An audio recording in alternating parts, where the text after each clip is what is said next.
Muito bem, mais um vídeo. Esse vídeo é especial, né? Vamos falar sobre magnetismo, sobre as propriedades magnéticas do ímã, campo magnético, enfim, conteúdo novo aí, definido como eletromagnetismo. Bom, para começar, quando a gente fala em magnetismo, logo vem na nossa cabeça ímã. Ímã é um dispositivo, né? É um instrumento, é um material que tem na sua formação basicamente metais do tipo ferro, né, ou óxido de ferro, que tem como propriedade especial a atração ou repulsão entre ímãs, a atração de metais ou a repulsão também entre ímãs, né? Então, na verdade, os ímãs eles atraem certos metais, em especial os metais feitos de ferro.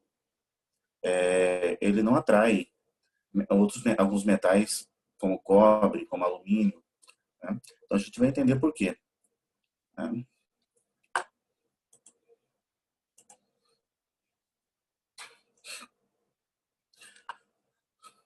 Bom, a gente tem visto aí algumas notícias, não de agora, né, mas desde os anos 80, 90,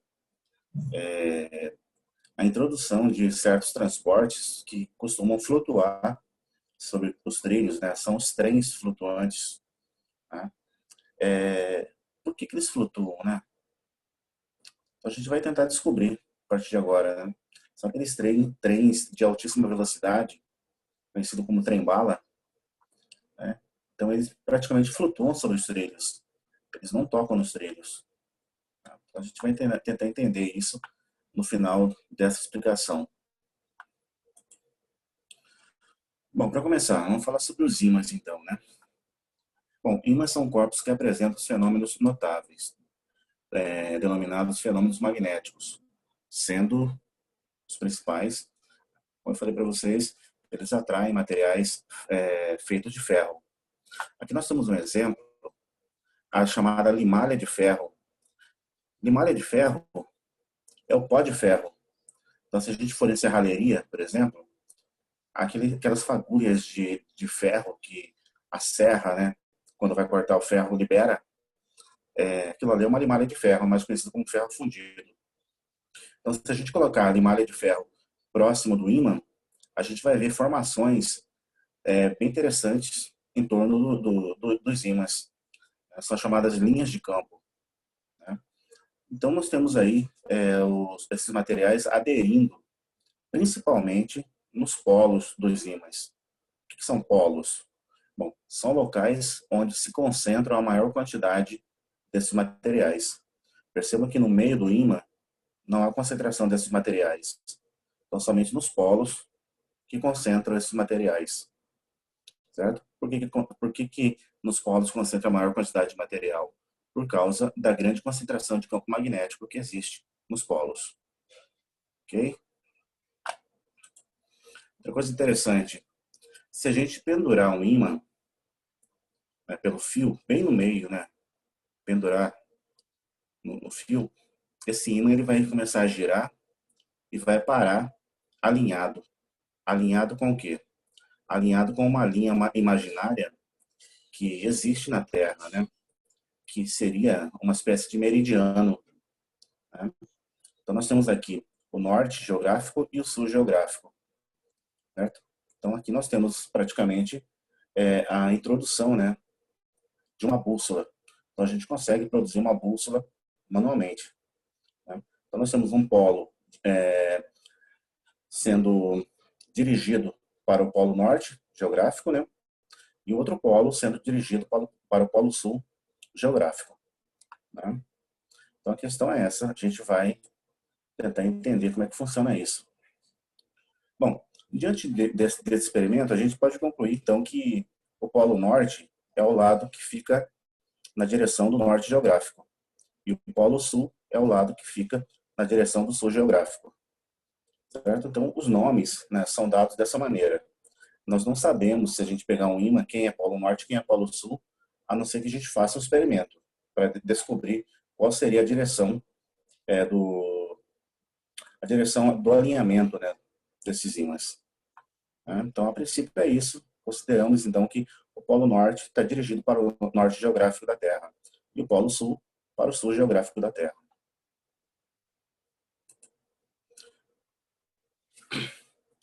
Bom, se a gente analisar, pegar um ímã e fizer um experimento junto com uma bússola, a gente percebe que os lados iguais, eles tendem a se repelir. Norte com norte, eles tendem a se afastar. Por exemplo, a agulha da bússola não vai se aproximar do Polo Norte, vai se afastar. O norte do ímã com o sul da bússola vai se aproximar, então eles vão grudar um no outro. Ó. Norte e sul se atraem, norte e norte se repelem. Consequentemente, sul com sul também se repelem. Bom, aqui nós temos um ímã completo, um ímã de polo norte e polo sul. Se a gente cortar o ímã no meio, a gente vai dar origem a dois novos ímãs, menos potente, mas dois novos ímãs. Os ímãs não conseguem novamente se unirem, certo? Porque quando você corta o ímã, você vai estar dando origem a dois novos ímãs. E os polos de origem vão ser iguais. Então a gente não consegue grudar de novo os ímãs. Então só se inverter os polos. Então, um ímã dá origem a dois novos ímãs. Um outro ímã dá origem novamente a dois novos ímãs e assim por diante. Então a gente pode quebrar o ímã de forma infinita, até chegar nas partículas magnéticas, né? As formadoras de partículas magnéticas.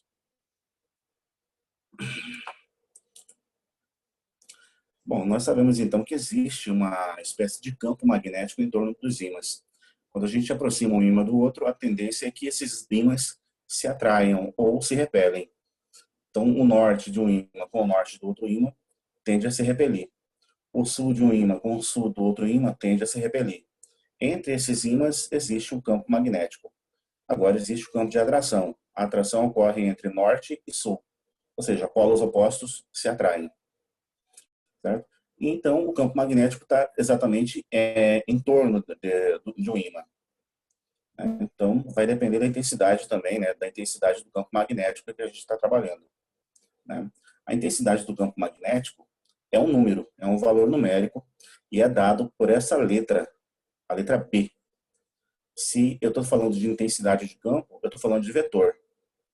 Então, cada ímã, dependendo da sua potência, tem um valor definido para campo magnético em certos pontos. Quanto mais afastado do ímã, menor vai ser o campo magnético. Então, se eu quiser definir o valor do campo magnético, né, eu vou ter ali um valor, e esse valor tem uma unidade. Essa unidade é dada em Tesla. Tesla foi um grande físico, né, um grande cientista americano. Na verdade, ele era europeu. Ele tem uma dupla nacionalidade, né? Se não me engano, ele era húngaro, mas ele viveu nos Estados Unidos e tem sua nacionalidade americana. Né? Tesla, então, foi um grande cientista. Em homenagem a ele, né, deu-se, então, a unidade de campo magnético como sendo Tesla. Então, se eu quiser calcular o campo magnético, eu tenho um valor para o campo magnético, por exemplo. O campo magnético de um ímã é de 10 Tesla. O outro campo magnético de outro ímã é de 20 Tesla. E assim por diante, né? Então, Tesla é a unidade de campo magnético. O campo magnético, como eu disse, está em torno do ímã.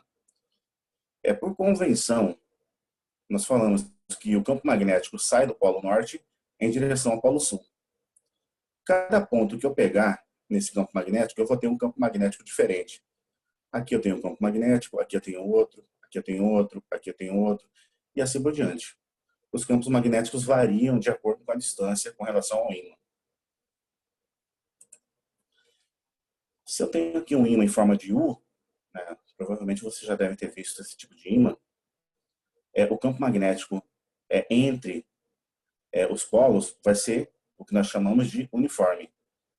Né? Observe que o valor do campo magnético não altera, né, com o distanciamento entre os polos. Por isso que é chamado de campo magnético uniforme. Então, não existe distanciamento.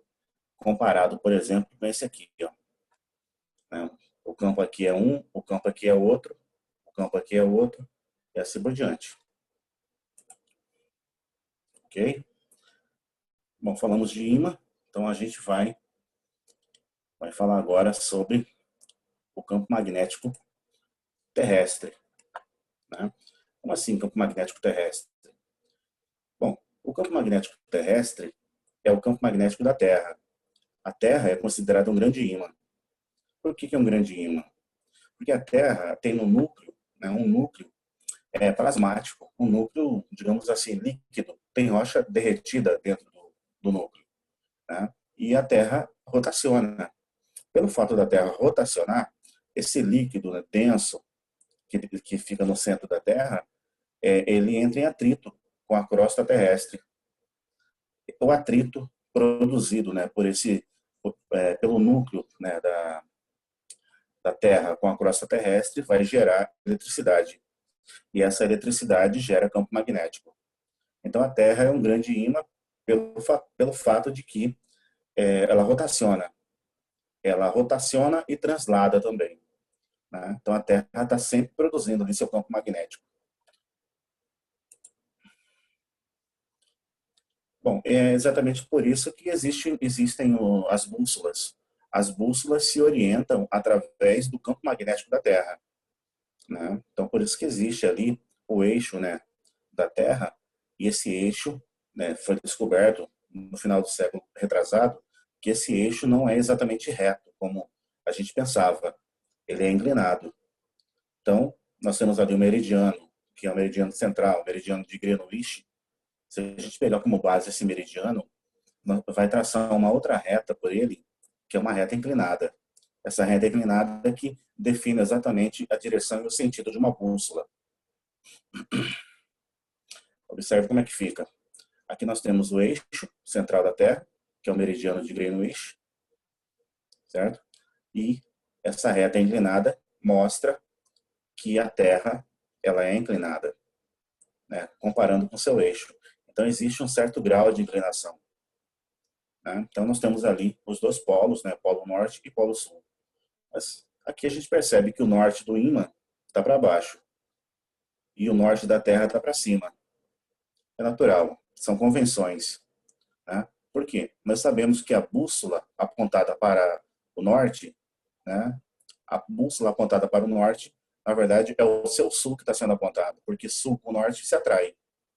A mesma coisa acontece aqui, norte com sul se atrai. Então, o sul da bússola atrai o norte geográfico da Terra. O norte da bússola atrai o sul geográfico da Terra. Só que essa atração ela não é alinhada, percebe que existe um ângulo. Por isso que a Terra é inclinada, né? E o campo magnético vai sair da parte de baixo, que é o norte magnético, para cima, que é o sul magnético. E aqui, para finalizar, para que serve o campo magnético da Terra, o campo magnético terrestre?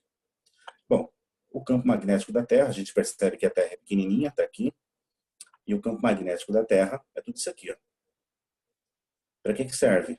Para proteger a Terra de radiações, certo? Por isso que existe vida na Terra, por conta da proteção que nós temos aí, que é o campo magnético da Terra, certo?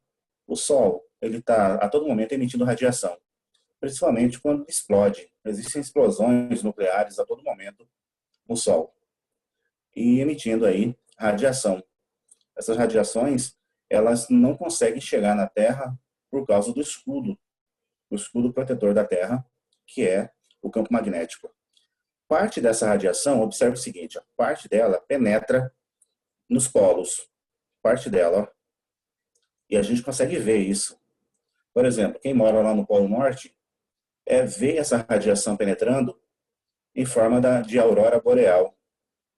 E quem mora no sul, lá no Polo Sul da Terra, né, na Antártida, vê essas radiações entrando em forma de aurora austral, certo? Então, aquelas aurora boreal, né, que você já deve ter ouvido falar, na verdade, é a radiação solar que está passando pelo campo magnético da Terra. Ah, mas então está penetrando na Terra? Não, só está passando. Então ela entra e sai. Ela entra e sai. Então ela se aproxima mais dos polos, né, do que na linha do equador da Terra. Então, por isso que a gente percebe essa parte mais densa aqui, ó. Essa parte mais densa é a radiação solar que tá entrando e saindo, né? E a Terra fica protegida, certo? Uma pequena parte dessa radiação penetra, né? Não dá para proteger por inteiro. E essa radiação que está penetrando é uma radiação chamada radiação ultravioleta, né? Então todo mundo conhece radiação ultravioleta, é a radiação emitida pelo Sol, né? Em horários variando aí de 9 a 4 horas da tarde, né? A radiação cancerígena, certo? Por enquanto é só. Nas próximas aulas a gente vai falar já sobre é, fazer uma análise sobre campo magnético, né, e produção de campo magnético a partir de uma corrente elétrica. Então, por enquanto é só, gente. Até mais.